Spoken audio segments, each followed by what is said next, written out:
everyone, this is Charlotte, and this is another podcast from my car. I should be at home doing stuff. I've got a whole bunch of stuff, but I'm going to have to wait 2 weeks to do it. So, again, it's possibly one of the fewer ones, or the last ones, hopefully, that I'll be doing this from a car. This is usually a podcast called Chatting and Painting. There's a disclaimer at the start of this podcast because I do talk about sensitive stuff and I do swear a lot and I do go off on tangents. So if you don't want to hear some really old chick going on about random shit while swearing, highly caffeinated, then I suggest changing the channel. Also, there has been some developments, which is to do with my dad. So I don't know if you've been following that. He actually died on the 17th of March at 12:32, around about lunchtime. He passed through. So it's been a while. There's probably been a big gap since I've been posting. So if you wanted to know why, that's why. So I've, been taking some time for myself to sort through what's going on in my head with regards to that. And working through it as well, which is helpful as well. I've been doing full-time work the last 2 weeks, so it was about 2 weeks ago, and still running my businesses, which has sort of given me some kind of distraction from what was going on, but also, it was a necessary evil because I don't get, what do they call it, compassionate leave as a relief teacher, so you do tend to work through everything, regardless of whatever happens, you just tend to work. So it would have been nice to take some time off, but I've got 2 weeks coming up after the next 2 weeks, which is the school holidays, so I've scheduled my proper grieving to start then, probably. It's weird. The topic for today is freedom. We're heading up to my mum's farm to go and check on her at the moment. So what the hell are you doing? It's going to be a long one, possibly about an hour or so, so if you don't want to get bored your tits off, you can absolutely change the channel. I got Frankie in tow because he wants to go see his grandma. So hopefully it's not going to be too bad of a conversation. Right, freedom. There are so many ways you can discuss the topic of freedom. Whether it's political, individual, as a collective, as a paradigm, there's so many, seemingly a currency you can buy these days. There's so many things you can associate with the concept of freedom. Even in relationships and things like that, you can talk about that. I'm going to, I think, start with individual freedoms though, because ultimately that's at the core of the situation, isn't it?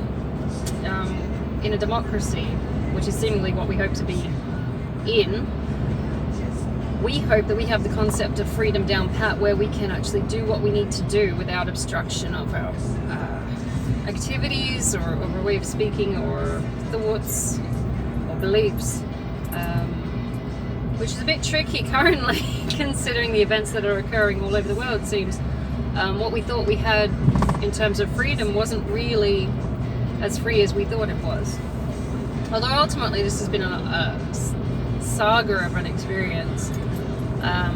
Concept of freedom, even though we try to aim for it in democracy, for example, it's not really as obtainable as we thought it was, or as obtained as we thought it was, because there's still the concept of they all stop there. Still the concept of responsibility for not affecting someone else's idea of freedom. That's the problem. We've got so many people, particularly in America actually, screaming out that they want their freedom, that they have the right to it, but at the same time sort of overriding other people's freedoms. Prime example at the moment is Trump's, I know I keep going on about this, but it is a very relevant topic right now. Trump's freedom to enact laws and policies, or at least put to the Senate. Is that the Senate? Laws and policies which he deems valuable to the community. That's his freedom. Even though they adversely affect a large majority of the people. Nobody's tried to really go against him. They've just sort of knocked it down, saying, no, we're not doing that, for quite a few of them. But nobody has sort of stood in the way of saying, stood in the way and said, what you're trying to do is not right. I'm going to forcibly stop you from doing this, because it's affecting the majority negatively. So even when these people who are in high states of power are enacting laws which fuck over the people, their freedoms are respected, it seems. So maybe that's a misuse of the concept of freedom. That is being negligible of how it can affect others. That is ego-based. That is not a well thought out plan where everybody is considered and their fallout is considered. That's someone misusing the concept of freedom without actually addressing the concept of responsibility for what could happen, or the accountability for what could happen. And it's not just Trump, it's his people as well. I've been watching quite a few of his little patsies running around doing stuff, and I'm going, I'd love to know what psyche they have right now with regards to how valuable they think they are. It's a very puffed up ego going on there, where they think they're infallible. There's no humility there anymore, if there ever was. So it's going to be interesting to see how maybe the universe course corrects their decisions. I should think. I know the one thing she doesn't like is arrogance. So this should be interesting. I'm interested. I mean, he's pretty much pissed off every minority I can think of that exists within that country, and if they unify to collectively, what is it like in Gangs New York? I love that movie. Daniel Day-Lewis. Oh my god, he's awesome. But if it was the 5 points. He's talking about the streets of New York back in the 1800s, when everybody was sort of like fresh settler kind of. You're right, Frankie. Sort of fresh settler to the area, and they were talking about like immigrants, like Irish and Italians and all kinds of people, and they were talking about versus the natives. The natives being those born there, not the actual Native Americans. Funny enough. But he was talking about how he could, if at any time he got pissed off, he could unify and the 5 points, the 5 streets of New York, and sort of turn it against, I think it was Hamini, which was the mayor, or I think it was the mayor of the time. But collectively, if you had the minorities pissed off enough, they could unify. Could they stop squabbling amongst each other and othering? They could actually unify for a common purpose. Possibly not what the government would actually want at the time. But I'm sure they could find a way to sort of stick up themselves if they team together. That's one of the beauties of a democracy, is you've got a shitload of minorities that could actually become, should they choose to unify, the majority. Hopefully in an ethical way, of course, because I don't want people getting injured. But at the same time, in democracy, everything is the voice of the people, which should be the mandate of how the government is run. Not how much money you've got, which drives how much influence you've got. It shouldn't be like an ugly art situation where you've got rich people driving the government and what policies should be pushed ahead to serve their interests. That's why I think partly why they formed the Constitution, to avoid that kind of shit, because they're worried about princes and tyrants taking over their country and driving, exploiting the people for their own betterment rather than the betterment of the people. Now at this point, I've been watching the Trump administration. They're shitting on every part of the Constitution that I've seen. I'm going, at what point does people start enacting the right to bear arms? It's like, don't you think that's a bit risky, doing these kind of things and pissing off every minority you can think of? It's almost like he's hedging his bets to see who will take the pot shot, which I find weird. Has he got a kill switch engaged thing going on in his head? Is he just ready to go and he just doesn't care, and he's going to play the victim even though he's pissed off the majority? He's a very strange man. But the Second Amendment is it. The Constitution is the right to bear arms, so you've got a shitload of people who are loving their gun laws at this point, with, at the core of their political development, escaping the tyranny of their oppressors in the form of principalities. So it's already there. The Americans were influenced by the French Revolution, so it's all there. All the parts are there. It's very strange. I mean, I'm thinking he's hoping that the laws will suppress the people's reaction because they're afraid, or I don't know. It's a very odd atmosphere in that country right now. People were afraid a few years ago of a civil war. I'm sitting there, it's not going to be a civil war. It's not going to be a civil war at all. It's got to be more like a French Revolution if anything kicks off. Because they're just pissed off of assholes with money. But it's interesting. I saw the funniest article the other day, and it could be true, it could be fake, I can't tell. But you know how Trump pardoned all the rioters from Capitol Hill? He pardoned them, released them from prison and stuff like that. Even though it was insurrection against their own government, he pardoned them and let them go. So there's no consequence there. Now someone is looking to get compensation for being put in prison, and he's thinking about it. I'm sitting there going, so not only have you said there's no consequences to march on Capitol Hill, I'm also going to pay you to do it. It's like, you're not thinking through these actions. It's like, we want reparations for being incarcerated. It's like, So if it was a different group of people that chose to do these actions, would they be free to do it and there would be no consequence and they would get paid? Because consider, these are the people that you're governing, and you've just said it's okay, and in the sense of equality and all kinds of egalitarian sort of democracy-based things, you should say what's good for the goose is good for the gander, right? If they can do it and get away with it, these people can do it again. It's a very shit environment he's just creating. It's a shitstorm. So you can't favor one group over another. You have to be fair. And if you've excused and said that the rioters and said it's their freedom and their right to do whatever they did, I mean, that was quite aggressive, I thought, too much, and I would never encourage it because it doesn't seem to constructively create any kind of stable outcome. You know, you think about it. When they got up to Capitol Hill, they got in the building, it was like a case of, okay, we're in, now what? And they went, I don't know. What were you going to do once you get there? There was no planning, no forethought, you know. They're a bit thick in their responses, like, you idiots, you just got in, broke everything, and now what? You got arrested. It's dumb. So what will be the next ripple effect from seeing the consequences of the president himself pardoning these acts of violence and rioting and compensating for it? It's like he's actively encouraging and paying people to do it. It's like, what is this spirit of chaos that you are trying to enact with yourself as center stage? Because we all know if we put someone on a podium, that makes them a target as well. It's not just a case of everybody loves me. There are also always going to be haters. So you put yourself at the forefront, not only putting yourself on a stage and center stage, you've also created this atmosphere where people hate you. It's like, you ever seen that movie Perfume right at the end?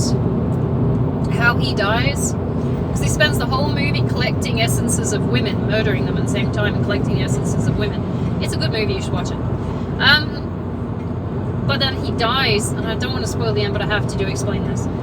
He dies by putting all the perfume he's collected from the women onto himself to make this perfect perfume smell that enamors the entire crowd, and they all sort of start ripping him apart. And it's a good movie, you should watch it. But is that what he's trying to do himself? He wants to piss off everyone to see which one of them will take a pot shot at him. I mean, maybe he's just testing to see how stupid the people will be, how complicit they will be in their own sort of oppression. Because he's genuinely taken every opportunity to take from these people. And I don't understand why. It's almost like you don't want the job. But maybe he's trying to go out in a sort of blaze of glory kind of thing. So he knows he's on his last legs, might as well go out with notoriety. It's odd.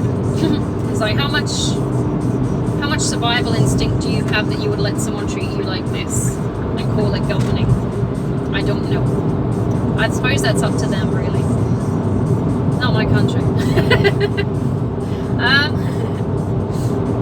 There's just so many facets that I find interesting. It's like, at the start it was the shock factor, but now it's genuine concern. It's going on. I don't know what's happening here. This is against logic. It's like they're just bulldozing through, doing whatever the fuck they want, but without considering the fallout, the consequences of what could happen. I mean, it's not like you're gonna not face opposition. You're gonna face opposition, obviously, and you go in aggressively. The opposition's gonna be fiercer. So why would you do that? It's stupid. This is why politicians lie, though. It's that we, like, even if they're not fucked up ones, they need to lie. There is an element of illusion, shall we say, in order to garner support from the people, because they know when it comes to the hard-hitting side of things that a lot of people will be against what needs to be done, even though it needs to be done. I'm not saying what Trump is doing needs to be done. I'm saying it's outlandish and weird. But, you know, I don't understand how you're going to be able to justify this at the end of it. It just doesn't make sense. I mean, if you're going for the Machiavellian ends justify the means, actually that was never in The Prince. There was something to the effect of, but it was never actually quoted as that in The Prince. You're saying all these things, these acts are justifiable as long as we get the end result, and it doesn't work that way, because you can't actually factor in all of the facets of what could eventuate from these experiences. You don't know what's going to happen. You assume you do because you've got this idea of what it should be, but it's arrogance to assume that you know what the fallout from this will be. I see that he keeps trying to be like JFK. JFK had the fake spray tan because he was sick. He had a liver complaint or something like that. So he had the orange fake glow all-American bullshit, but he was genuinely covering up a disease. So people are less inclined to invest in a president who's looking sick, which is why Trump is also, even though he's like 70 or something now, started spray painting himself orange. Not even tan, orange. He looks like a fucking Dorito. To try and give the illusion that he's still healthy. I'm going, we know that you're a 70-odd-year-old man. You know that, right? And the things you're saying are showing elements of dementia at this point. Now, if he's going on a fear-based factor to appear crazy and willing to do just about anything to get his job done as a aggressive kind of individual, as a leader, you know how you're in a school, like in the prison yard, you find that there's always one batshit crazy one that you don't want to fuck with. Maybe that's what he's going for. And so in that sense, it might be a defense mechanism against other countries trying to start some shit. But most of our relations these days on a global scale are based on trade. We don't want the crazy fucker in our yard. He's a liability to the business. If you start being fucking crazy, that means that you're fucking up everyone's economy, so we won't associate with you. There are cultural aspects of honor as well as integrity, but, you know, it's a money-based economy. I wish it was an honor-based economy, but it's a money-based economy. There are elements of it, but, you know, you start acting crazy fucker. It's not a question of this is a powerful individual. It's a case of this is a loose cannon. We don't want him on our team. We don't want him. He's going to fuck us up. Not in a good way. So everybody sort of backs away from it. So isolation of the US economy, for example, at this point is inevitable. I don't know if he's going for his own little US version of Brexit. And if he didn't see what happened with Brexit, wasn't meant to happen that way. But, you know, then at least he's not even getting an idea of what could happen to the US economy if you isolate yourself from the world with tariffs, which actually fuck up your own internal economy. You're going to find that your country goes very poor very quickly, which is why probably he's been bankrupt 3 times, because he just doesn't understand how businesses work. And the economy of a country is, in a sense, a business. You need to make sure that everybody's got their resources, or the incoming and the outgoing works, and everybody can get paid, and it keeps running itself. It's a machine. Clearly, from bankrupting his own fucking casinos, which are pretty much ride or die business. Casinos feed themselves. It feeds on people's addictions, hence the reason it's such a stable economy in itself. I don't know how you bankrupted it. It's like death and taxes levels of income stability. People are addicted to that shit. That and alcohol, I find. People are addicted to that shit. How did you break it? It feeds itself. The problem is with when people get too addicted and they ruin their own economy, their own internal economics, resources, and they go bankrupt themselves and they can't feed into the economy. But there's always someone else that will take their place. It's weird. I don't agree with gambling, by the way. I'm just saying that's how it functions. Same with drugs, basically. Drug economy, if you want to go that way. There's always addicts. I don't know why. I would have thought they would have smartened up by now, but you know. It's a very nonchalant way of viewing it. But his freedoms, for example, at this point are definitely impeding on the majority of the people within the country. So how does that affect their constitution? Is that you're just ignoring it, or are you gonna like tweak it, or because at the moment he's removing parts of shit online. I've noticed there's some weird stuff going on where he's just saying, oh, it doesn't exist. It's like when they stopped testing for COVID, saying it didn't exist. It's like it only doesn't exist in your mind because you stopped testing for it. You can't just ignore it and assume it goes away. Assuming stuff is weird. Toddlers have that. You know when you put like a hanky on your head with a baby looking at you, and it doesn't see your face, so it doesn't see the problem. It doesn't see that you're there. It assumes you've gone away, and then you lift the hanky, and it's like, oh, there I am. And it's oh, you're here still. He's doing the same with his country. If we stop testing for it, it goes away. If we stop testing for autism, it's not in the country, and we don't need a DEI. You know, eventually he's going to start like starving prisoners and stuff like that because we're just ignoring them. They don't exist, cut funding to it, and then they're going to riot. And then you're going to have a shitstorm of prisoners, for example, just burning down their own prisons, going to be re-released into the population because he's already excused a shitload of rioters. And you're going to fuck up the safety of your own people. I'm hoping they don't because it's stupid, but if you keep cutting sorry, my stutter's kicking in. If you keep cutting funding to integral parts that ensure internal safety of the people from within the borders of the country, some shit's got to give. You're not feeding them, you're not clothing them, you're not giving them enough money to get to health care, you're not got safety insured because the cops are overstressed and dealing with shit, and they're running out of people as well. The education system's just been liquidized, apparently. I'm going, you're going to need that. Where are you going with this? Because you're just burning everything down at this point. It's a very slash and burn feeling to it. But he forgets that you are dealing with people. And at the core of the American culture is the concept of freedom. And while you're impeding other people's freedoms by these policies, there's going to be insurrection. You can't avoid it. People openly are very vocal about their freedoms in that country, even when it's ridiculous stuff. Like freedom to a parking spot or some shit like that. Small things. Imagine what they're going to react as when it's going to be big things. They're going to go fucking ballistic. Don't piss them off. And they're all packing because they love gun laws and shit. It's like, what are you going with this? It's insane. No concept of consequence, and I have a strong feeling he feels he's too big to fail. Which is why they're so arrogant when they go on to talk to people like Zelensky, or if they go into Greenland and start telling people how they're going to run their economy because Greenland's just underrepresented. We can do all this. And I was watching JD Vance. I'm going, someone needs to slap this fat kid. I'm going, I don't know who didn't parent you enough.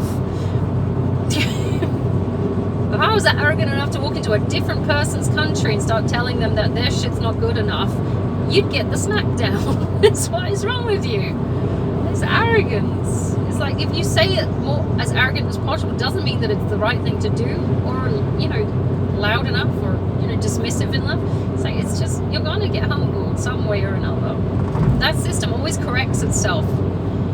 Always corrects itself. You need humility to understand where you might go wrong, and you can learn from these lessons. There's so many cycles running around currently. People are just ignoring the consequences of their actions and saying it's alright, it'll be alright next time. It's not going to be alright next time. It will be worse. break that cycle now. Stop being a dickhead.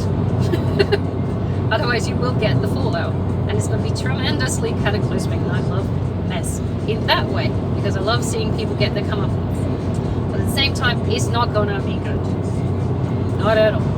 I don't like it. And I'm laughing now, but I'm like, it's the ridiculousness of them not recognizing what could happen. That's making me laugh. I'm going, how can you not see it? It's so fucking obvious. Anyway, I'm going to change topic because I could rant on about that for ages. I'm going, we've seen this historically for fucking centuries. It's like, how can you be so arrogant to think that you're different at this point? I don't know. Anyway, you could talk about the individual freedoms. You have to be autonomous adults, obviously, so you can't be codependent on other people. So you need to consider how your actions in regards to reaching for freedom actually might impede on someone else's freedoms. That's where you develop a sense of consideration for others. When I talk about the 4 purposes of life, you always put other people first and then consider yourself. If you're looking after other people, then they should be looking after you as well. I mean, it's a bit transactional, but at the same time, these aren't people that you would show unconditional love to because you haven't got that close relationship with them. It's just that general respect for other people. I was thinking the other day is like how people say, I love this person. And it's a very throwaway comment these days. Oh, I love that person. It's like, do you love them? Have you had sex with them? It's like, to me, it's very different. I've graded the feeling of like and love. It's like, I like my siblings. I loved my ex-husband. I don't know. He's a prick. But I like my siblings. I like people I go to work with most days. At this point, it's like a neutral zone. It's like, if I'm aware of you, it's probably neutral. Unless you piss me off. Then it's like, eh. But most of the time, I'll get along with someone, I'll say I like them. It's like, alright, they're like, it's either tolerance, like, or love. Only do I actually love someone who I'm probably sleeping with, to be honest, because I reserve that for relationships that are of a romantic nature. Everyone else, if I've had a good experience with you, it's like, I like you. If I have to deal with you as an acquaintance, I'll tolerate you. So there's different tiers to it. But it's such a throwaway word these days. It's like you're not varying the application of your emotions to these people. And it confuses people as well. It's like when we have the gender sex conversation. I'm going on a tangent here. They're muddying the waters with the taxonomy of what each word means. When you define gender, it's an abstract concept based on behaviors and traits. When you define sex, it's biological. It's whether you've got an XX or an XY chromosome. When I talk about male or female, I talk about the sex side of things. I don't talk about abstract concepts. When I say I don't believe in gender norms, it's looking at the behaviors that are irrelevant these days. We don't need men to be the breadwinners anymore. We can all do it. We don't need women to be the child rearers. We can all do it. It's the one thing we can't do is piss standing up efficiently. So at this point, because we haven't got the homes. We can piss standing up, but it's not going to be great. It's weird little things, and it's not needed anymore, these gender norms. So I've noticed how people are getting offended about people not using the appropriate pronouns and shit like that. I'm going, it's your freedom, yes, to say that I am this person, I am who I am, and it's like, okay. And it's also the other person's freedom to choose not to associate with that and take on your ideas. It's, some people getting offended, so why aren't you calling me this? It's like, because it's an abstract concept, and whilst I support you having these ideas, I don't have to participate in them. You don't have to participate. You can't go around and shame them for it, because that would be rude, wouldn't it?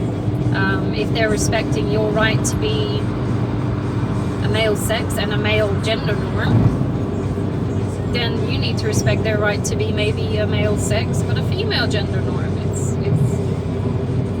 You got to respect it. As long as they're not shitting on you, don't shit on them. That's how you respect freedoms. It's tolerance. People aren't doing tolerance anymore because they're so caught up in their own arrogant ego, saying I have to be right all the time, and if I say it's this, then it is this. And that's how people come across as so against things like I want to say transsexuals. just one example. I'm not against them. I'm like, if you feel like you need to go that way, okay, but don't get aggressive with it. People feel they're victimized. It's like, if you've chosen to live that way, that's your fair play. I don't know what to call them, actually. To be honest, in the classroom, I've had kids where I've been told, oh, they're a boy now, and I'm going, okay, but I don't call them like a he or she anyway. I call them like darling and sweetie. You're right, beautiful. Okay. How's your work going? Or they'll go and do a job for you. Oh, thanks, gorgeous. Oh, you're beautiful. Thank you. And it could be male or female, sex-wise. So I don't discriminate that way. How often do you actually refer to people in the he or she pronoun situation? So I don't. I call them by their name. Or I call them by a nickname that I've made up or applied to them because I've forgotten their name, to be honest. Got memory like a sieve. But it's always in a way that is flattering. It's never in a patronizing kind of taking the piss kind of way. It's never meant to be in a piss kind of way. It's always that element of respect underlying how you interact with other people, even if they're kids. I mean, kids for some reason are seen as less than adults, and I don't know why, because they're an individual in their own right.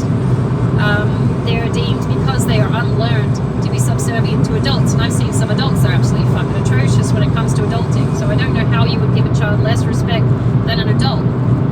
We're putting it down to the basis that adults, because they have had more experience, should be better off or more intellectual, or I've seen some fucking stupid grown-ups. I've also had talks with autistic kids in year 2 that are more intelligent than their adults that are raising them. I'm sitting there going, how the fuck is this going to pan out? So you need to take it on an individual basis and understand that you need to respect their rights and freedoms. There's a position of tolerance, just basic human respect. I mean, it's unavoidable to belong to the species of human. It's unavoidable. It's not a pick and choose kind of thing anymore, is it? Unless you want to argue with furries and going, I remember doing dress-ups as a kid, and I liked playing puppies when I was like 7, and you just mimic the animal moves and stuff like that. And I do understand how you've got totems and tokenism, and how you can take on the spiritual reflection of things like eagles and stuff like that from like Native Americans or African cultures and stuff like that. But you don't go around with a glue-on tail and shit. I don't know how to help them. I'm going, this is like one of those abstract things again. This is gender, except this time it's species. But it's not. It's like, I know that you feel the energy of maybe a wolf. The wolf is my totem. But at the same time, I know I don't have the DNA of one. I figured that out. I don't dress up like a wolf. I have, sometimes wear my totem on my neck, but I don't act like one. I don't roll around on the ground and eat dead meat and shit. I'm like, no. It's odd. I cannot get used to them, but I'm like, okay.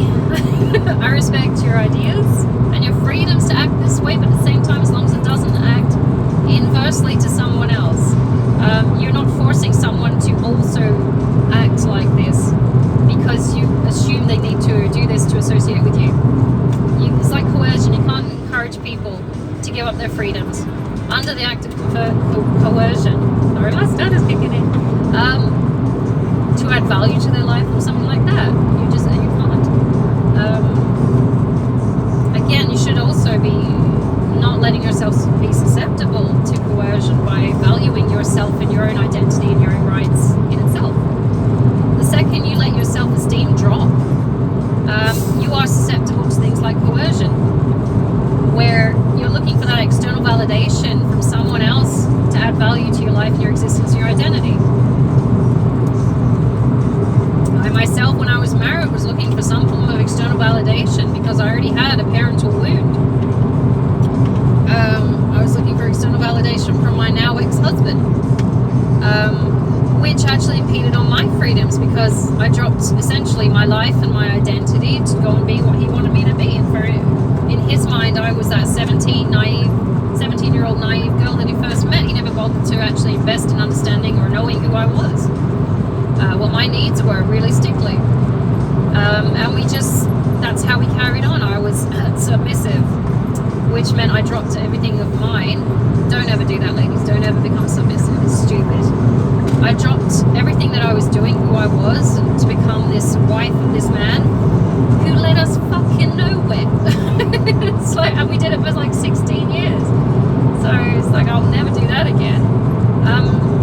I have no understanding of why people have taken on this. You have to be submissive as a woman to a man. It's you're individuals in your own right. You both breathe, you both think, you both eat fucking shit. I don't understand why one is better or worse than the other to submit. And they say the man has to lead. It's like, I've seen what men do in leadership. I don't think so. I don't think they should. I've seen what women do in leadership positions. I think they're better off. It doesn't make sense to submit to a man at this point. I did it because I was traditionally raised to believe that when you get married, you should submit to your husband to a degree. I was also raised in a matriarch, where women rule the roost.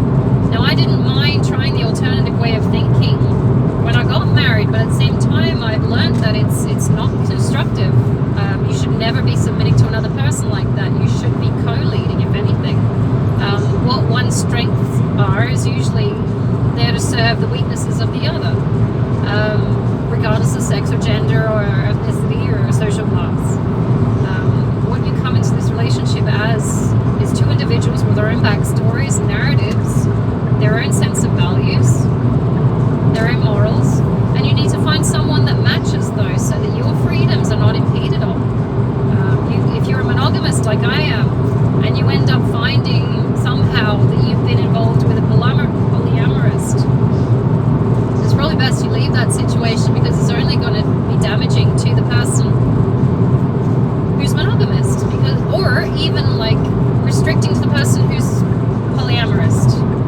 If they've absolutely sold themselves on the idea that they need more than one person, then that's their right and freedom, and they should find someone who's the same way, as far as I'm concerned. So I'm trying to be tolerant of it at this point, but I understand that from my own perspective, these people tend to be heartbreakers. But they don't see any problem with it, because this is the thing to do. It's like, I don't agree with you. It hurts people. Hence the reason I am monogamous. I'm a devout monogamous, to be honest. I'm against doing that to people for the sake of getting your, dick wet and stuff. I can't imagine fucking with someone's feelings like that. It'd be a horrible, torturous thing to do, and you'd have to be like a sadist or something to carry it on. It's absurd. But find yourself a match.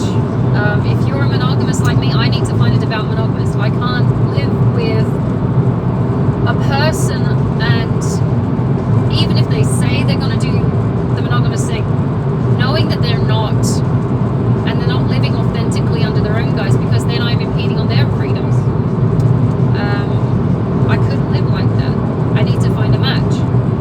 Some people, like I used to know a couple for a brief stint of time called Ben and Jerry, funny enough. She didn't want kids, he wanted kids.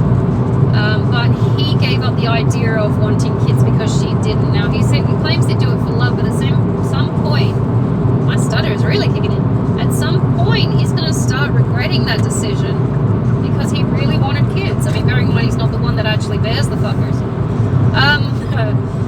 They tend to forget that. It's a nice idea in the abstract. When they actually deal with the reality of childbearing and rearing, like, it's never your job, is it really? It's a nice idea at the time, and then you get buyer's remorse afterwards. It's not as cute as I thought it would be for as long as I thought it would be.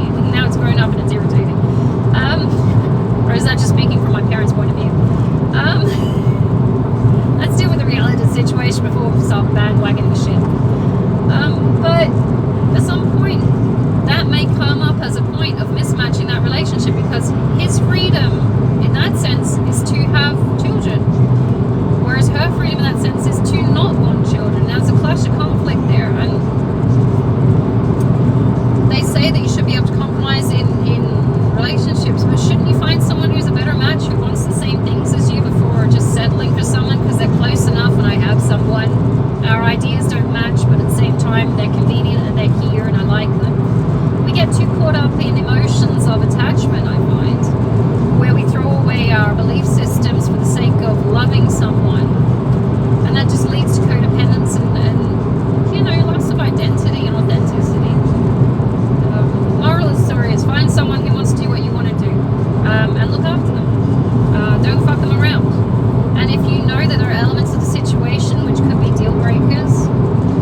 polyamorous, pretending to be polyamorous.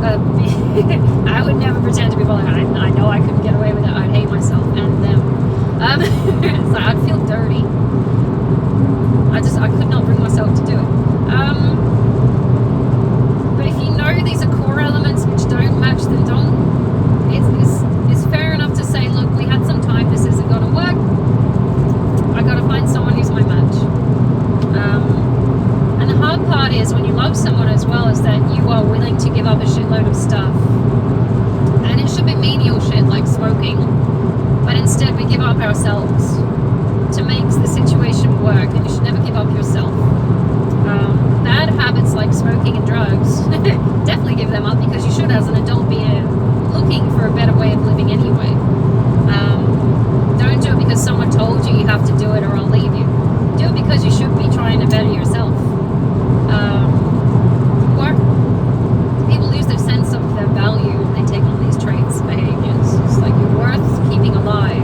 Don't do these stupid things. It's not good for you. Or maybe they're bound to peer pressure and their friends are doing it, and so they do it. Ooh, this lorry's gonna jackknife. This is a bit Final Destination. Go on then. There's no locks on it. Love it.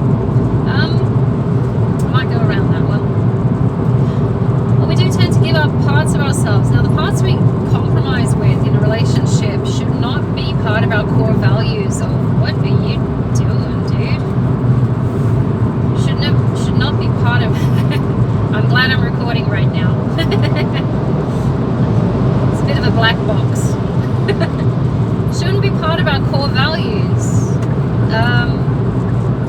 You shouldn't be giving up your core values just to associate with someone.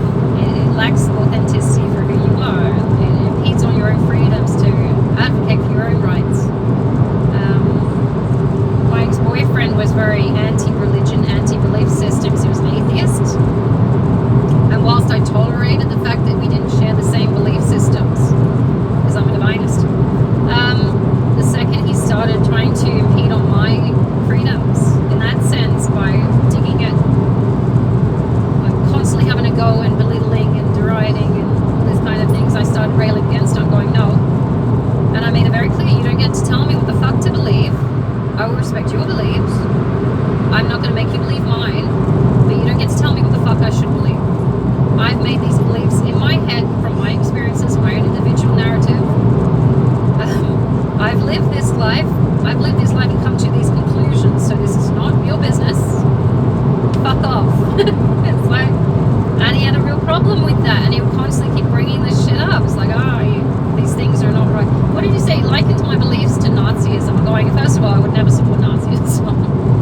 We know that's bad, okay? We don't need a South Park episode on that shit to know that Nazism is bad. They probably will do one though, given. They're pretty creative. But don't ever deride these nasty shit. All for the sake of, trying to undermine your confidence in your own belief systems when you've made them yourself. It's one of the few things that we've got from the divine that are our own. That and a conscience. And some people have got an inner monologue. I've got one, but apparently not everyone's got one. It's weird. What do you do with your day? So I talk to myself in my head. And it never goes away. Even when I'm sleeping. But at the same time, it's one of those few gifts we're given that's uniquely our own, where we can make our own beliefs up. As long as they're not harming anyone, there's nothing wrong with having them. As long as you're not pushing them on someone else, there's nothing wrong. You could discuss them, doesn't mean that you're pushing them on someone. I like to collect different ideas of what people believe because I like looking at all religions and all belief systems. I try to understand what's going on and where they come from in more of a sociological sense of things. I want to know how you got to this conclusion. I'm not saying you're wrong because none of us are wrong. None of us are right. We won't know till we get to the end and we get confirmation, right? We have beliefs, and that's our freedom. You're allowed to believe what you want as long as it doesn't hurt anyone. I'm not saying go and start some fucking belief-based war or something like that because you absolutely have to be right. That's an overuse of ego. That's, ego gone to megalomaniac levels of control and abuse. You don't start wars. based on belief systems. These are core components of the individual. They're not as a collective. You might have organized religion, for example, which is like a collectivization of beliefs where other people adopt like a template of what beliefs should be. But ultimately, when you come to speaking to the individual, no two people are the same. You've got devout Catholics, for example. You might have not devout Catholics. You might have some in and out, and some take on some of the beliefs, but not really, but still call themselves Catholics. There are variations in a spectrum of belief. That's because everybody's got their own story. So to be shitting on someone else's religion or belief systems is completely wrong. No one is ever completely right. No one's ever completely wrong. That's why I don't like the idea of bigotry either. Where people will exclude others or attack others because they've got a different belief system or because they view themselves differently. It's your free will. We were all given divine free will. That's a gift. What you do with that free will, of course, is your own. That's how we develop autonomy and accountability. When you do the wrong thing, you're definitely going to be held to accountability for your actions. In a karmic sense, in a law-based sense, if you want to be an atheist, there's always someone that's going to step in and course correct your actions. In a Judeo-Christian sense, they've got the concept of hell. But hell in that particular belief system is completely different to hell in, say, Greek mythology, where Hades lives. Completely different concept. Still fiery. Maybe. I don't know. I'll look into it. But it's completely different. And that's because the two people that might have started that belief system or come to the conclusion of that belief system came from very different walks of life.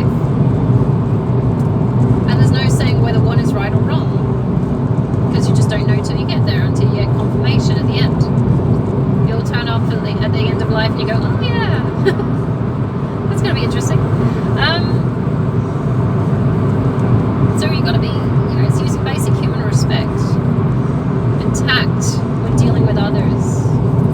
Some people might call it passionate to start shouting over the top of someone else's belief systems. I've watched them at rallies.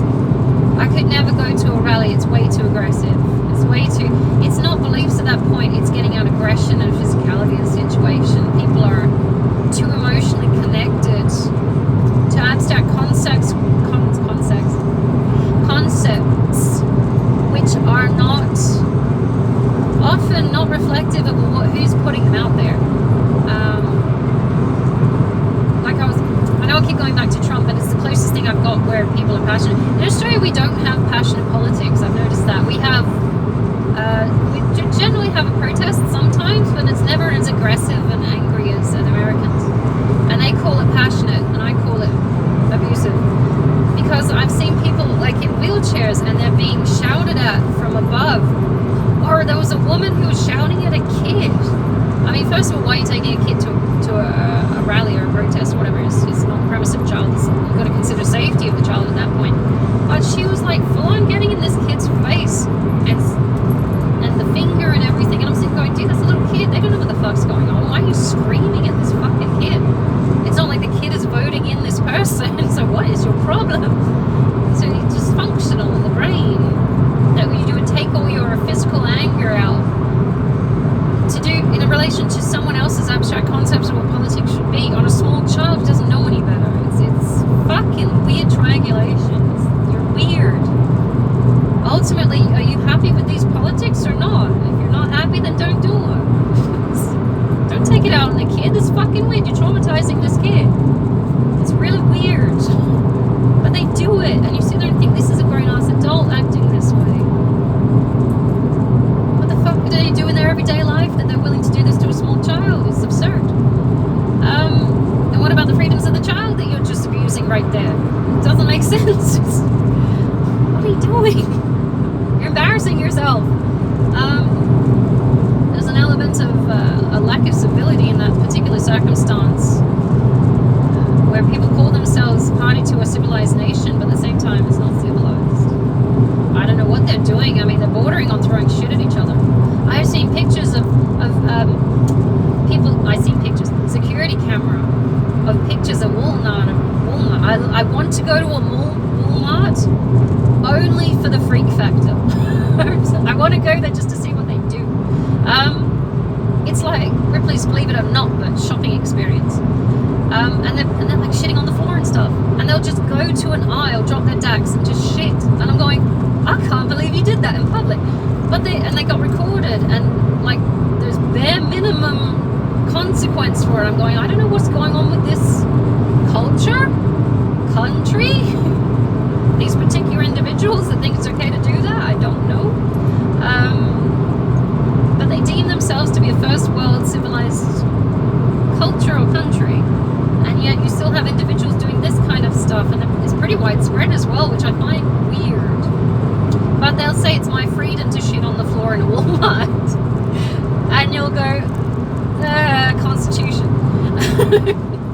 I guess it's a weird thing to choose to tie your flag to, but at the same time, yeah. Surely you should be fighting for your rights to not be oppressed and to survive the current set of government, but okay. We'll go with your rights to shit on the floor of Walmart. Weird. It's very odd. Personal conduct should be paramount to how you exist in a society, if you want to call it a society. I've seen very odd things happen in very many countries. Yeah, it's weird. You know what I don't understand is like countries, like I got like my ongoing, I want to say grudge, but it's not gripe. Gripe? Is that like where you're constantly pissed off about a particular thing? It doesn't affect me at all, but it's because it exists that it pisses me off. I think it's a gripe. Not a grudge, because I'm not personally invested in it. But it's like, anyway, the Ganges. What the fuck have they done to the Ganges? At one point it was like sailing dead bodies down the thing because it was returning to the afterlife kind of thing, into the reincarnation, giving your body back to, I mean, it is a female entity, the Ganges, by the way. It's the mother. It's a mother. You're sending it off back to the afterlife to be repurposed in reincarnation and all that shit. But they're shitting in it as well, and they're bathing in it. Bathing I don't mind so much because it's an offshoot. They're shitting in it. Pollution's going into it. Rubbish is going into it. This is supposed to be a representation of one of your female deities, and you're shitting on it. And I don't mind sailing dead bodies off into it because ultimately they belong to her anyway. But the pollution, and it's all down to respecting the freedom of the people. Now, why would you go and bathe in something like that, knowing that the situation is unhygienic, unclean, disrespectful to your own belief systems, to be honest, hurtful to the divine that's involved in it. It bugs me. Why are you doing this? That is an ongoing concern. There are other elements. Maybe it's not even my culture, is it? So I can't really speak on it. But I'm sitting there going, shouldn't you be caring for that particular body of water? Or, you know, shouldn't you be doing better? It's like, what happened to respecting your deity? So I don't get it. But that again is their freedom to do so. They're treating it as they do. Maybe the land as well, which is not a good thing because it all comes back to it. As I said, like it always course corrects. So when it comes back to it, there is a great deal of sickness involved in those particular water bodies or land masses that surround those particular group of people that create these shitstorms of potential infection and disease on the basis of their freedom to do so.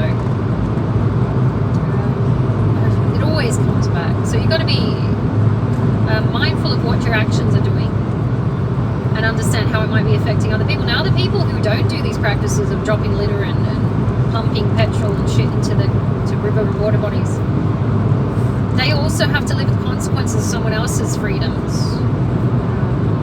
I have a problem for them. It's not respectful to them either. So it's a responsibility of whoever is involved in doing these practices needs to actually pick their socks, pull their socks up and start cleaning their shit up. I don't know how they're going to instigate that. I've also seen like some people picking up rubbish. Right then, I'm doing the speed limit in the slow lane too. It's not like, you know, I'm a tractor. Where did I see it? It's in Mozambique or something like that. They started picking up litter and stuff like that because they just got fed up with the rubbish and stuff. So their act of freedom is to pick up rubbish and start cleaning up after the other people. So maybe we can use freedom in a good way in that sense. At the same time, it's like, why would you choose to act in a way that's derogative to other people, in destructive to other people? Is it laziness? Is it? It's not uneducation. Uneducation? In education? Oh my god. It's not being uneducated. Because they know. They've seen the trick. You can learn things through tacit knowledge, the experience of doing, you can learn through. It doesn't have to be verbally explained to you that what you're doing is wrong. You can see it by living it. They would know by now from the pollution in that river, for example, Ganges. People are getting sick more. The people living there, even if they haven't gone to school, even if they haven't been informed of the lack of hygiene in the area, they would know that you're getting sick from this. If you're looking at it in a spiritual sense, you could see it as divine punishment for being disrespectful to your divine entity, which is looking after that river, or is that river. It baffles the mind why they would choose to do that and call it the freedom to do it. I don't know. It's going to need to be rectified, because ultimately it'll poison the entire population. You keep letting that shit slide. Just a slight tangent there. So freedom in relationships, freedom in politics, freedom in autonomous adults. What else should we talk about? Freedom in? Freedom to choose. Freedom to have the choice. We can talk about abortion if you want. Luckily, I'm in a country where abortion is allowed, although I didn't have an abortion. I've never had one. I've had 2 miscarriages. So I'm halfway there, because like they self-aborted. But knowing that you've got so many experiences where, I think I've already done a podcast on abortion actually, where you've got these horrible circumstances where young girls could potentially get raped and impregnated and need an abortion. Otherwise, it could risk their life in birthing this child because they're just so small. The female body doesn't actually physically mature, even though your reproductive organs are good to go maybe. You can conceive whether your body parts, the limbs, the hip joints, everything are big enough structurally. Doesn't occur till you're like 19, 20. When you start getting those wide hips, they start widening when you're about 13, they start going, but not until you're about 20 are they fully formed and wide enough with a birth canal to birth a child. So you've got these 8-year-old kids that could potentially get raped. Against them, obviously, impeding on their freedom, who need abortions because they might not survive the birthing process itself because they're just not physically formed. This is how we had so many deaths in traditionally before doctoring really kicked in with midwifery, because you would find that, you know, traditionally, even in like medieval times and stuff like that, girls were being married off at 12, and of course it was deemed normal to have sex at 12. An older guy with a 12-year-old is deemed normal because, you know, you need an heir as soon as possible. It was fucked up. But they would die in childbirth because they're just not physically equipped structurally to deal with childbirth. There were things you could do in that era, certain herbs you could take to induce a miscarriage. It was never really talked about. It was discussed in midwifery circles, of course. There are books on it. But it was women's business, and it was kept separate from men because they just don't understand it. It seems we're having a recycling of these old ideas where men are just not understanding the shit that women go through. And we're not having a whinge, we're only repeating the cycle of verbal. Because it's not been fixed. If you've got a tire with a puncture in it, it's going to get recycled. You're going to keep hearing the thud, thud, thud, thud until you fix it. That's what it needs to be done. It needs to be fixed. You need to take the tire off, put a new tire on. This old system of dealing with the freedom of women is not fixed, so we need to take that tire off, put a new one on. You're going to keep hearing that thud. And guys are getting pissed off about it. I know in more conservative circles we're talking about Republicans and stuff like that because they just see it as whinging. It's like it's not normal to have a puncture in your tire, dude. Fix the tire. If we keep ignoring it, it'll go away. It's like it's not going to go away. It will keep recycling. You need to fix that shit. It's a weird thing, but it also impedes on the freedoms of women. To be just recycling this tire, shall we say, and not actually changing it. Things need to change in that regard. They made great progress, leaps and bounds with feminism, for example. Great leaps and bounds. I'm very impressed with the way things have changed. And men are on board too. We're not counting them out. We need them. Only working as a collective, both male and female, can we actually reach for the kind of quality of life which we're hoping for. And men have helped us in a great way as well in backing us up in this. We're not against men as feminists. Definitely not. We need them. They're allies. But at the same time, there are a small group of, shall we say, red pillars who use their version of freedom to impede on the freedom of others. You okay, my baby? He's okay. So we need to be mindful of how our actions are going to fuck up certain things for others. You've got the current threat of the red pillars, for example, against female rights. I say female because I'm looking at it from a sex version of things. I'm not looking at it from a gender version of things. And being that I am a female, I don't like calling other women a female. I don't know why this has become a problem. It's a biological fact that maybe you are a female. Don't call us females. It's like, you are a female. I don't understand. I don't know your name. I can understand how it's getting confusing with that sense. Women is a loaded gun these days because you've got so many people mixing up the terminology. But when you talk about female, it's definitely a biological thing. We've got red pill guys who are who are down to oppress women because they feel they should be subservient and men should take the lead. But where these men are taking the lead is not leading us towards anything that's constructive. And on the other hand, you've also got a bunch of women who are the trad wives who are saying that we should go back to men leading as well. So you've got both sides of the equation, whereas the red pill men are deemed more abusive, but you've also got the women who are looking for the trad wife situation. Maybe we could just get those two groups of people together and you can understand the consequences of why you shouldn't be fucking with people's freedoms through coercion. That's an idea. It's like, and then you've got a bunch of people like me that are like feminists, not neo-feminists. Neo-feminists think they're better as women than men. I think we should aim for the same level. We should be working together, co-leading. It's not one against the other. We both got strengths. You know, we should be co-leading. But we should totally get those two groups of people together. Fuck it. Why not? You'll understand by doing. Why isn't this working? You're encouraging anti-feminism. And they're lapping it up. Of course it will collapse though. Get those two groups of people together. The women will get fed up because they're doing everything. The men will get pissed off because they're not going anywhere and they can't all be alphas. Because who would be the betas if we're all fucking alphas? So I'm an alpha.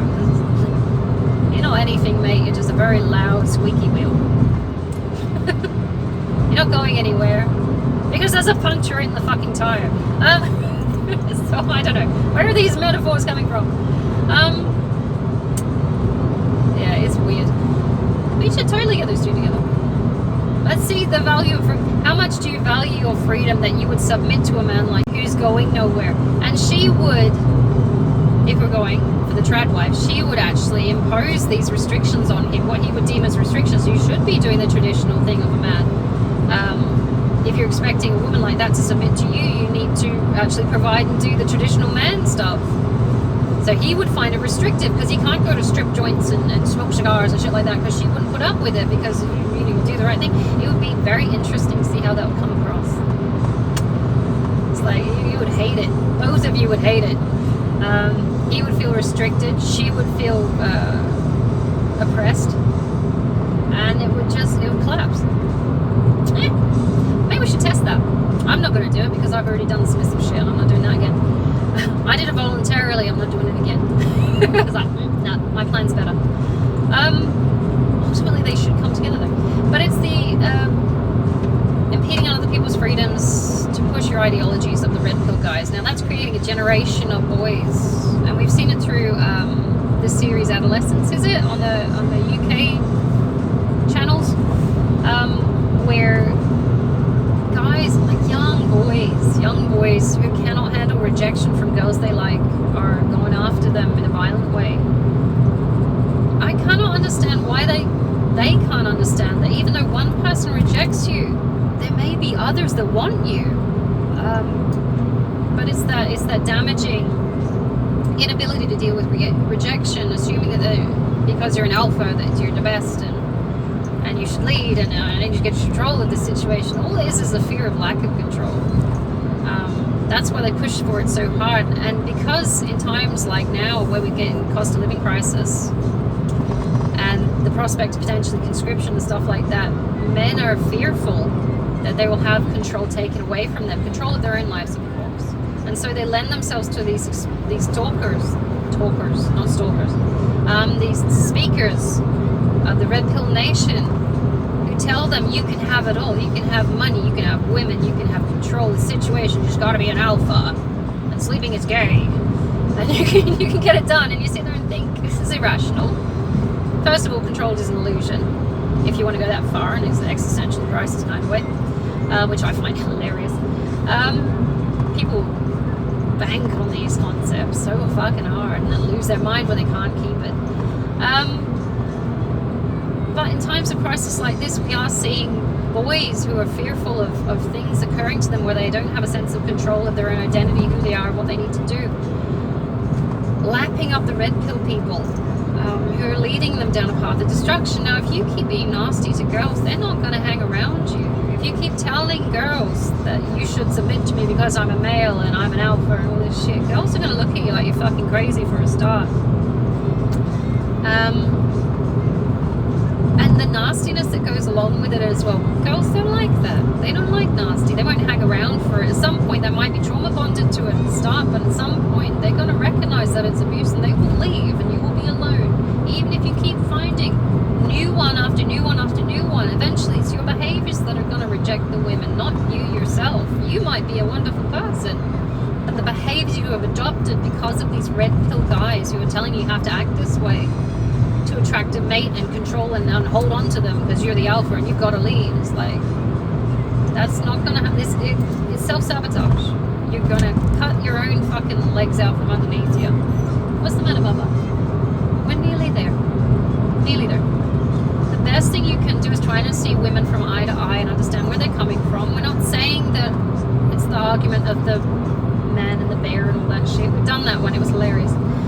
Sadly true, but hilarious. But respect where we're coming from, that we're different, and men are different from women, and it's okay to be different. We need your support and your help in defending us physically, of course.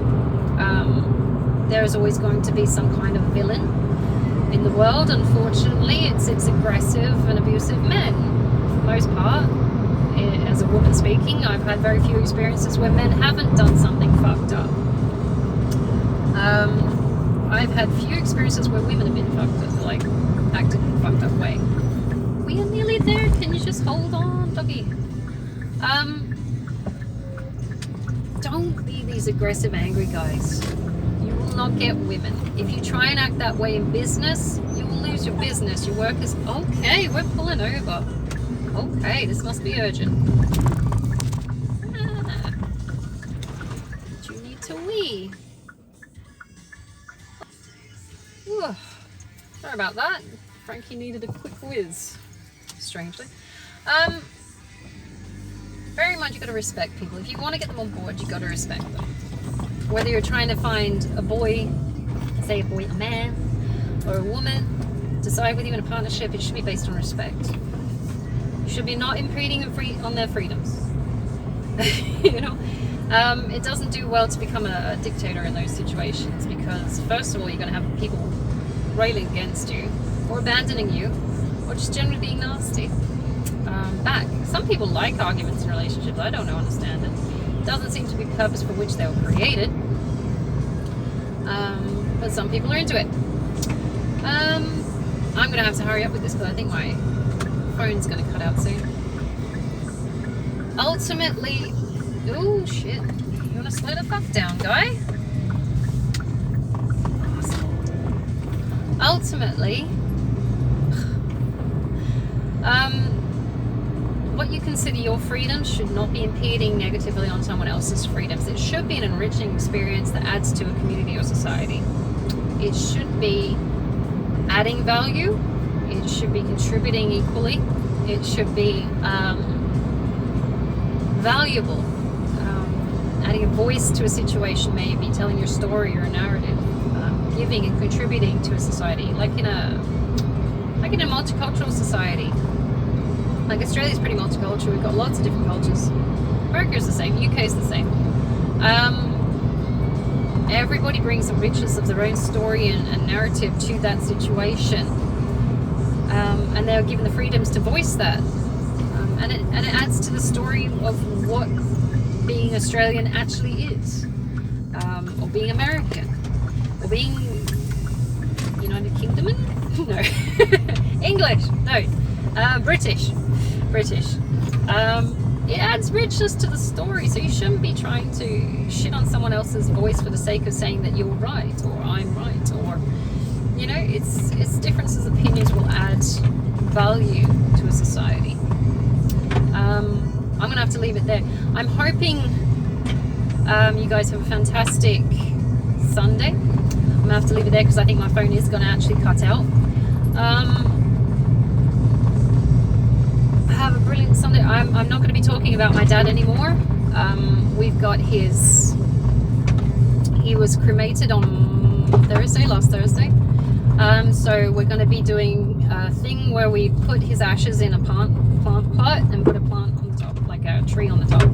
And then we're going to later transfer that to the garden or something like that. So that's about as far as I'm going to go with that. I've already done a semi-wake for him, myself, on my own. So I'm just going to leave it there. So I'm hoping you guys have a fantastic Sunday, and I will hopefully do more podcasts at home at this point. There are so many jittery podcasts. Take it easy and have a great one. I'll chat another time with a different topic, hopefully.